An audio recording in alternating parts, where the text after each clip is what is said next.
अस्सलाम वालेकुम, कैसे हैं व्यूअर्स। उम्मीद करती हूँ आप सब खैर खैर से होंगे और अल्लाह से दुआ है जहाँ रहें खुश रहें।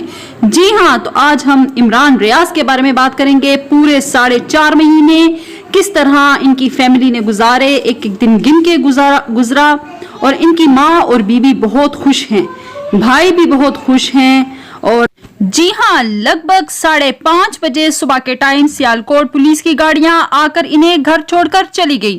कहा जाता है कि इनकी हालत तशवीशनाक है, इनके बाल और शेव बहुत ज्यादा बढ़ी हुई है और कहा जाता है कि इनका वजन भी बहुत ज्यादा कम हो चुका है। जाहिर है जब आप ऐसी हालत में इतने ऐसे दिन गुजारेंगे तो यकीनन आपके साथ जो बीती होगी तो इसके बाद तो ऐसा होना मुमकिन है। और कहा जाता है कि उन्होंने ये दिन अल्लाह की इबादत में गुजारे और हर नमाज में अपने मुल्क की सलामती के लिए दुआ मांगी। आप देख सकते हैं कि सब सहाफ़ी इमरान रियाज से मिलने उनके घर पहुंच गए और कहा जाता है कि मियां अली इशफाक की वजह से सब मुमकिन हुआ है। मुबारक हो पूरे पाकिस्तान को और सबसे ज़्यादा इमरान रियाज के घर वालों को। तो इनकी सेहत के बारे में कहा जाता है कि बड़े बड़े डॉक्टर्स इनका इलाज करेंगे और क्लिनिकल टेस्ट भी किए जाएंगे ताकि वो सेहतयाब हो जाएं।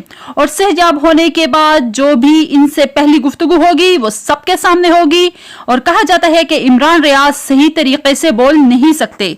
मियां अली इशफाक का कहना है इनकी स्पीच थेरेपी करवाई जाएगी तो इंशाल्लाह वो ठीक हो जाएंगे। इसमें हफ्ते तो नहीं लेकिन महीने लग सकते हैं।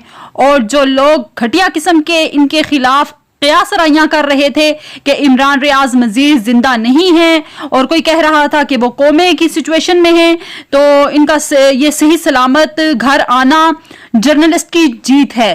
तो उम्मीद है कि आपको मेरी ये वीडियो अच्छी लगी होगी। अच्छी लगी है तो please like, subscribe and share कर दीजिएगा। ओके जी, अल्लाह।